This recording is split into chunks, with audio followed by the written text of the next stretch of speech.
Well, the calendar has finally flipped over to May. Felt like the longest month ever as we're waiting out COVID-19, but the real estate market continues to push along. And today we're talking about luxury and commercial real estate. Joined by the man of the hour, that is Sal Carola. And then that is Ann Miller, VP of Luxury and Commercial for RE/MAX LLC. Both of you, thanks for coming on the Friday Rewind today. Sal, we're going to start off with you, talking specifically about the New York area, Brooklyn, and the Bronx, and Staten Island. Is there a luxury market there? Hi, Brandon. Nice to see you again. Yes, there is. There is a luxury market.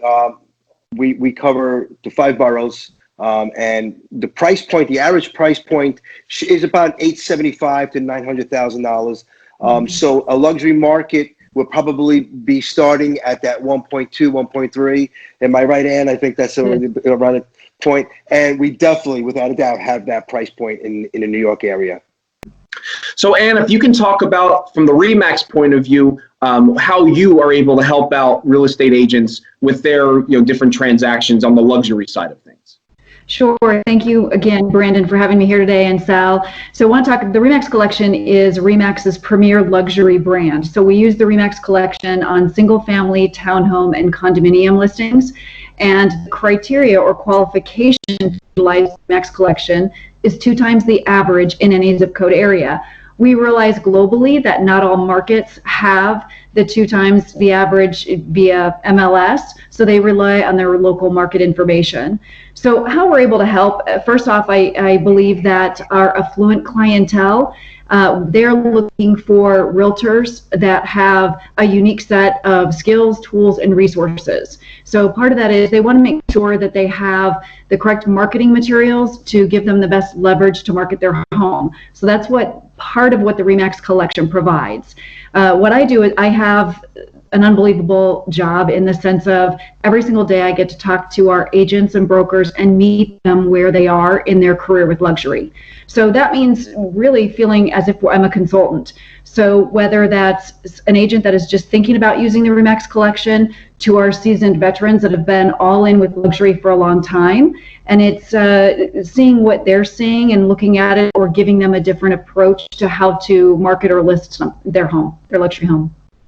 So Sal, now bringing it back to a local level, how different are these transactions, these luxury transactions, for real estate agents that want to dive into this type of real estate?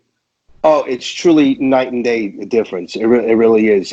We have realtors in our market area they're exclusively luxury home realtors, and that's their niche. They do that all the time. They have to act differently with sellers that are at that price point, and buyers. They're not dealing with the average price point buyer and sellers. And for example, the sellers demand much more attention, much more. They want all the bells and whistles. They want pristine videos.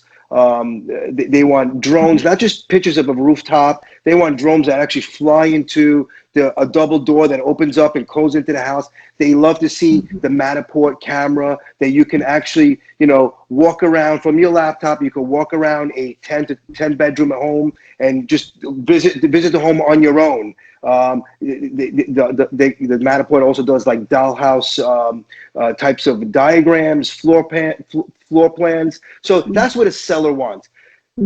On the buy side, the realtors have to know everything that goes into a house at that price point.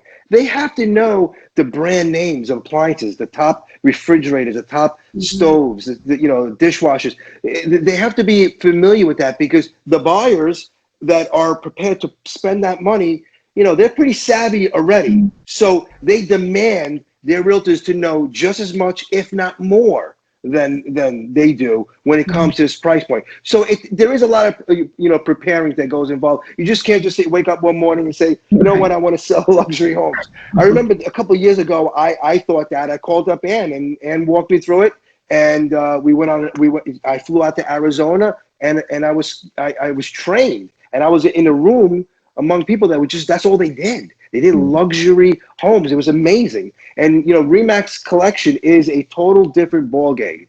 It really, from the black sign that they have to the networking nationally, networking is unbelievable. It's just a total different game.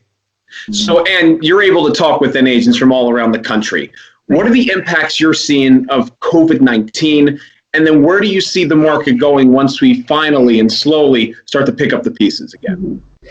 Well, we all wish at this moment that we had a crystal ball. As far as trends go, we really haven't had the time. It's been, 6-7 weeks for, let's just say, U.S. portion, globally a little bit longer. They started in this with the pandemic before us.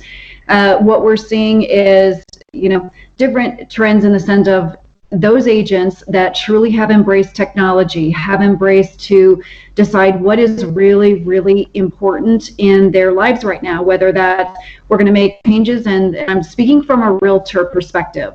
So making changes from what they are doing every day, how impactful is that in their business plan, and then pivoting or making changes, doesn't have to be big changes, but small changes on how they're going to present to their clients. To Sal's point, if that's via video, if that's going to be via drone, what does that look like?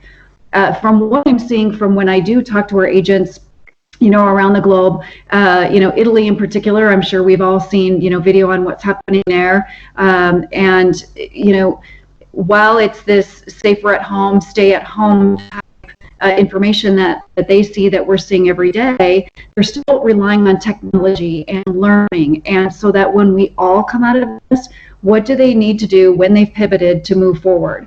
I'm already seeing some agents, not RE/MAX agents, that have fallen out of the market, and how others look at it like this is an opportunity. This is an opportunity to be comfortable in luxury. To Sal's point, luxury is about confidence. And right out the gate, when you start, you have got to show up. This is a trust and relationship business. And when you come out to sell luxury, as Sal mentioned, it's not something you wake up one morning and go, wow, I want to take over the luxury market. It's having the confidence, the consistency, and earning the trust to be that trusted advisor to the agent. So let's talk trends for a minute here. So while I mentioned we really don't have in this last 30, 60 days what those are, but what we are seeing in the States and other countries is, if our clients have a city dwelling that's a luxury dwelling, and it might be a little bit small, and their lifestyle is that they want to stay in the city, they may determine that a better move for them right now is to get a larger apartment or a larger condominium or townhome, okay?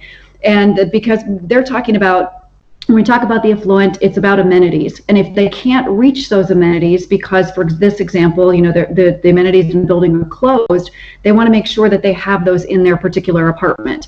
And it's the same thing. Or they may be deciding to go to their country home or purchase a country home so they can still keep their city living, but have the advantages and have all the family together in a compound or a very large home outside, that they still can get all the services such as medical, such as groceries, but then they have everyone together under their home with all the amenities that they choose to have that affluent lifestyle.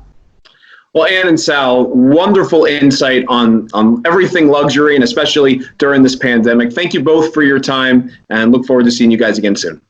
You're welcome. Thank you, Brandon. Yeah, bye-bye.